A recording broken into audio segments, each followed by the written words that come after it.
نحمدہ ونصلی علی رسولہ الکریم اما بعد فاعوذ باللہ من الشیطان الرجیم بسم اللہ الرحمن الرحیم۔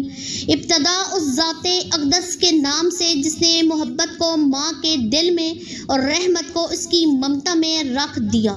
صاحب صدر، معزز اساتذہ کرام اور عزیزان گرامی، آج میں ایک ایسی ہستی کے بارے میں لب کشائی کی جسارت کر رہی ہوں جو لفظ محبت کی عملی تفسیر ہے۔ ایک ایسا وجود جو ہر درد کو سینے سے لگا کر بھی مسکراتا ہے، جو خود اندھیروں میں رہ کر ہمیں روشنی عطا کرتا ہے۔ جی ہاں، میں ماں کی بات کر رہی ہوں۔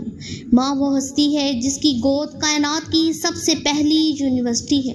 ماں جو ایک وقت میں اپنے دوپٹے سے آنسو بھی پوچھتی ہے اور پسینہ بھی۔ ماں جو اپنے بچوں کے لیے تقدیر سے بھی لڑنے کا حوصلہ رکھتی ہے۔ معزز ساتھیوں، دنیا میں اگر کوئی چیز بے لوث محبت کا مکمل پیکر ہے تو وہ صرف ماں ہے۔ ماں وہ چراغ ہے جو خود جل کر ہمارے راستے روشن کرتی ہے۔ ماں وہ دعا ہے جو خاموش لبوں سے نکل کر عرش تک جا پہنچتی ہے۔ صاحب صدر، ماں کی عظمت پر لکھنے والے قلم تھک گئے، شعر کہنے والے شعراء خاموش ہو گئے، لیکن ماں کی محبت کی گہرائی آج تک ناپی نہ جا سکی۔ ماں کے لفظ میں ایسی تاثیر ہے کہ دل کا زخم بھی مسکرا اٹھتا ہے۔ ماں کے بغیر زندگی ایسی ہے جیسے ساز تو ہو مگر آواز نہ ہو، درخت ہو مگر سایہ نہ ہو، دھوپ ہو مگر چھاؤں نہ ہو۔ عزیزان مان، آج ہم بڑے ہو گئے ہیں، لیکن جب تھوڑی سی ناکامی ملتی ہے تو دل سے ایک ہی پکار نکلتی ہے، امی۔ ماں کے وہ تھپڑ جو بچپن میں برے کام سے روکتے تھے آج زندگی کے تھپڑوں سے زیادہ نرم لگتے ہیں۔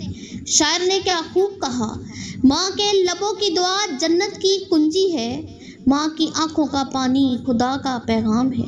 صاحب صدر، ماں صرف ایک رشتہ نہیں، یہ ایک سایہ ہے جو گرمی میں بادل بن کے، سردی میں کمبل بن کے اور غم میں دعا بن کے ہمیشہ ہمارے ساتھ رہتا ہے۔ آج اگر ماں ہمارے پاس ہے تو یقین جانیں ہم دنیا کے خوش قسمت ترین لوگ ہیں۔ ماں نہ ہو تو کچھ بھی نہیں رہتا، ماں ہو تو ہر کمی مکمل لگتی ہے۔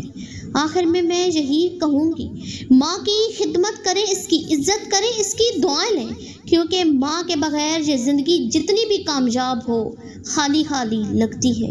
اللہ ہمیں اپنے ماں کی قدر کرنے کی توفیق دے، آمین، والسلام۔